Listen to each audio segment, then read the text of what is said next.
ఈ ఏడాది సకాలంలో వరుణుడు కరుణించటంతో వ్యవసాయ పనులు ముమ్మరంగా జరుగుతున్నాయి. ప్రధానంగా వరి సాగు చేసే రైతులు వారి ప్రాంతాలకు అనుగుణంగా రకాలను ఎంపిక చేసుకొని నేరుగా విత్తే విధానాలను కొందరు ఆచరిస్తుండగా, మరికొందరు సంప్రదాయ పద్ధతిలో నారును పెంచి నాట్లు వేసేందుకు సన్నద్ధమవుతున్నారు. సాగునీరు అందుబాటును బట్టి మెట్ట నారుమళ్లు, దంప నారుమళ్ల విధానంలో నారు పెంపకం చేస్తున్నారు.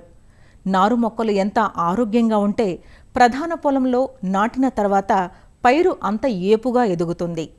ముఖ్యంగా చీడపీడలకు ఆవాసాలుగా ఉంటూ పోషకాలకు పోటీ పడుతూ పెరిగే కలుపు మొక్కలను అరికట్టగలిగితే నాణ్యమైన నారును పొందే అవకాశం ఉందంటూ వివరాలు తెలియచేస్తున్నారు ఆచార్య ఎన్జీ రంగా వ్యవసాయ విశ్వవిద్యాలయం కలుపు నిపుణులు డాక్టర్ అట్లూరి సుబ్రహ్మణ్యేశ్వరరావు.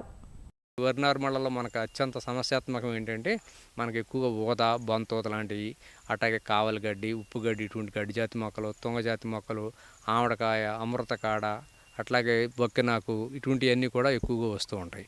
సాధారణంగా వరి నారుమడిని రెండు రకాలుగా పోస్తూ ఉంటాం. ఒకటి ఏంటంటే మెట్ట నారుమడి, దంప నారుమడి. మెట్ట నారుమడి అంటే ఏంటంటే పొలం దున్ని విత్తనం పొడి దుక్కులోని విత్తనాలు వేసుకుంటాం. ఇక్కడ కూడా మనం 2 దశల్లో కలుపు యాజమాన్యం చేసుకోవచ్చు. ఒకటి ఏంటంటే పెండిమిథిలిన్ అనే మందు 1 లీటర్ నీటికి 5 మిల్లీలీటర్ చొప్పున కలుపుని పిచికారీ చేసుకోవటం, లేకపోతే ప్రిటలాక్లోర్ అనే మందు నీటిలో కలుపుని పిచికారీ చేసుకుంటే విత్తిన వెంటనే లేక 2 రోజుల లోపల దాదాపుగా 15 రోజుల వరకు కూడా కలుపు రాకుండా ఉంటుంది. అయితే రైతు సోదరులు ఏంటంటే ఏదైనా కారణం చేత విత్తిన వెంటనే కనుక చేసుకోబోతే 15వ రోజున మనకు ఎక్కువగా ఇప్పుడు సమస్యాత్మకంగా ఉండేది ఏంటంటే కేవలం ఊద ఎక్కువగా ఉంటుంది. ఈ ఊద ఉధృతి మూలం రైతు సోదరులు ఈ నార్మల్ వదిలేయటం అనేది సాధారణంగా జరుగుతూ ఉంటుంది.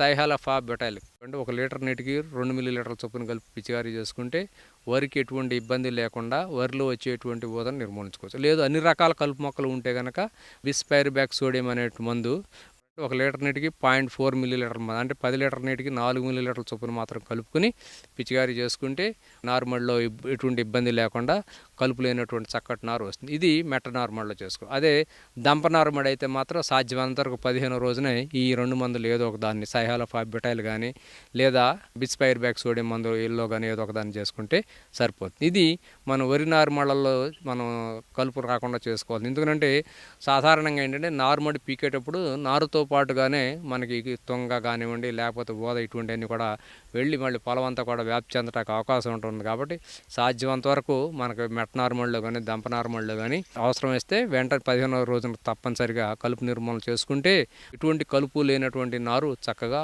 లభ్యం అవడానికి అవకాశం ఉంటుంది.